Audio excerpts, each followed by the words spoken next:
The United States now has more than 872,000 confirmed coronavirus cases, though that's almost certainly an undercount given the continued lack of testing. But how much of an undercount is the question officials are now trying to find out. One way they're doing this is with antibody tests. These tests detect if someone has antibodies to the virus in their body, which would mean they'd been infected with COVID-19 at some point. On a broader level, that allows public health experts better understand how many people in a given population might have been infected, how the virus spread through that population, and the disease's fatality rate. New York just completed a randomized antibody test of 3,000 people statewide. The results, if accurate and representative, suggest that as many as 1 in 5 New York City residents may have had the coronavirus. That would indicate a much more widespread infection than was previously known, though there is still some skepticism about the accuracy of these results. New York officials are hoping to use this information to get a better sense of the scale of the infection to help guide their decision on when to reopen the state, which officials have said won't happen until at least May 15. Elsewhere, though, states aren't waiting for more or better information to guide their decisions. Georgia is pushing ahead with reopening businesses, even though, as the New York Times reports, the state has one of the lowest testing rates in the country, and the number of new cases there continues to rise each day. For these reasons, public health experts fear Georgia is reopening far too soon and that it could lead to a resurgence of infections. Republican Governor Brian Kemp defended the reopening on Thursday, saying that decisions and direction are informed by data and public health recommendations.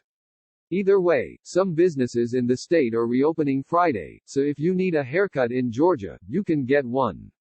And it's not just the U.S. that's trying to figure its way out of the coronavirus crisis. Spain extended its lockdown to May 9 this week, though it has loosened some measures. On Friday, the Western European country recorded the lowest 24-hour death toll in more than a month. There were still 367 deaths. Here's what you need to know today. New York State had nearly 270,000 confirmed cases of coronavirus as of April 23, but could that number actually be 10 times higher? Maybe, according to the preliminary results of New York's antibody study. Governor Andrew Cuomo revealed the findings of an antibody testing program, which randomly sampled 3,000 New Yorkers at supermarkets and big box stores in 40 locations in 19 counties across the state. About 13.9% of those tested across the state were found to have antibodies, indicating they likely had COVID-19 at some point. Within New York City, the results were even more dramatic. At least 1,300 people were tested, with 21% of those tested showing antibodies. Extrapolating that data would mean about a fifth of the city's population, about 1.6 million people, had been infected with the virus at one point. The good news is that this would mean the fatality rate from the coronavirus in New York may be much lower than it currently appears. The bad news is that the randomized sample has a lot of caveats, and it's not yet clear how accurate the findings are. Cuomo acknowledged this on Thursday, though he said further testing will provide additional data. We'll have a larger and larger sample. But I want to see snapshots of what is happening with that rate, Cuomo said at his press conference Thursday. Is it going up? Is it flat? Is it down? And it can really give us data to make decisions. Experts still cautioned against putting too much stock in these findings, both because it's not totally clear how accurate these antibody tests are and because of the way New York carried out its tests, which focused on testing people who were out and about, and so more likely to be exposed. And as Vox's Brian Resnick and Umair Irfan explain, antibody tests are useful, but they don't answer everything. Even more critically, as Resnick and Irfan write, scientists still do not know what levels of antibodies are needed to have lasting, protective immunity from COVID-19. While experts think it's likely those who have recovered from COVID-19 might have some protections if they're reinfected, for example, the virus might not be as potent, scientists are still trying to figure out how long those defenses might last, and how strong they might be. New York is looking to expand the scope of antibody testing, and CBS 2 News in New York has said a site is opening in Sunset Park, Brooklyn, on Friday. This information may help determine when to reopen the state, and countries like Germany have dabbled with the idea of immunity passports to let people safely return to work. The World Health Organization has warned against relying too heavily on antibody tests because, again, at least right now, they can't prove a person is immune or completely safe from reinfection. For more on what we know and don't know about coronavirus immunity, check out Resnick and Irfan's explainer. Less than a month after Governor Kemp issued stay-at-home orders after saying he had just learned that asymptomatic carriers of the coronavirus could spread it, Georgia is partially reopening. On Friday, gyms, bowling alleys, body art studios, barbers, nail and hair salons, and massage parlors can reopen for what Kemp called minimum basic operations. Restaurants and movie theaters will be allowed to resume some operations on Monday.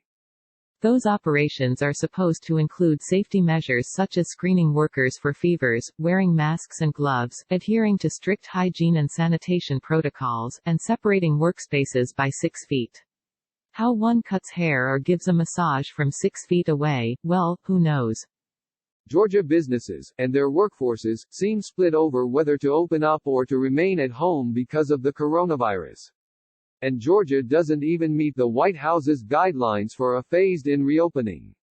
For starters, the number of new cases is still trending upward, and though Georgia has ramped up testing in recent days, it lags far behind other states. President Donald Trump has offered mixed messages on the question of when states should reopen. On the one hand, he said the decision is up to governors, though he's said they should follow the federal guidelines. On the other hand, he's tweeted about liberating states where governors have, well, made their own decisions. Trump at first backed Georgia's plan at a press conference Tuesday, saying Kemp knew what he was doing.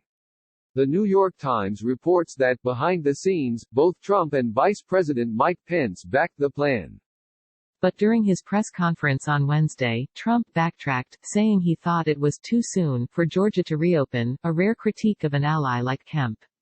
The Associated Press reports that Trump's public health advisors, including White House Coronavirus Task Force Coordinator Dr. Deborah Birx, warned him that it was far too early for Georgia to open. But as Vox's Emily Stewart reports, just because businesses can reopen doesn't mean they will, or that people will visit those businesses that do reopen. Kemp has imposed extra stress on people by forcing this decision on them, Stewart writes.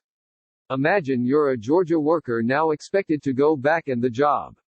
Do you stay home, forego your livelihood, and hope an unemployment check comes in? Or do you go in and hope not to get sick? On Friday, Spain registered 367 deaths, its lowest 24-hour death toll in more than a month, according to its health ministry. And for the first time since the start of the crisis, Spain saw more recoveries from COVID-19 than deaths, reports El País. In total, Spain has seen more than 22,500 deaths as of April 24. Spain has surpassed Italy for the highest number of cases in Europe. With 220,000 cases, it is now second only to the U.S., though, of course, it has a much smaller population, 47 million, compared to the U.S.'s 330 million. Spain has been under lockdown for more than a month, and will remain so until at least May 9. But the government is starting to gingerly ease restrictions. Earlier this month, it allowed workers in construction and manufacturing to return to their jobs, and health officials in Spain said that, so far, they haven't noted significant impact on the transmission rate after easing those rules. Starting this Sunday, Spain is also allowing children under 14 to go outside for an hour a day, but they must do so between 9 a.m. and 9 p.m., stay within a 1-kilometer radius of their homes, and be accompanied by an adult. Before this measure, kids were not allowed out of the house at all under Spain's lockdown orders. Children will be able to run, jump, play sport, respecting physical distancing conditions, Deputy Prime Minister Pablo Iglesias said Thursday. They will also be able to go out with toys, a ball or a scooter, but they cannot go to play areas in parks. Trump suggesting at a press conference Thursday that maybe people could be injected with light and/or disinfectant to kill the coronavirus was not good. But here's the internet to make it seem slightly better. Support Vox's explanatory journalism. Every day at Vox, we aim to answer your most important questions and provide you, and our audience around the world, with information that has the power to save lives. Our mission has never been more vital than it is in this moment, to empower you through understanding. Vox's work is reaching more people than ever, but our distinctive brand of explanatory journalism takes resources, particularly during a pandemic and an economic downturn.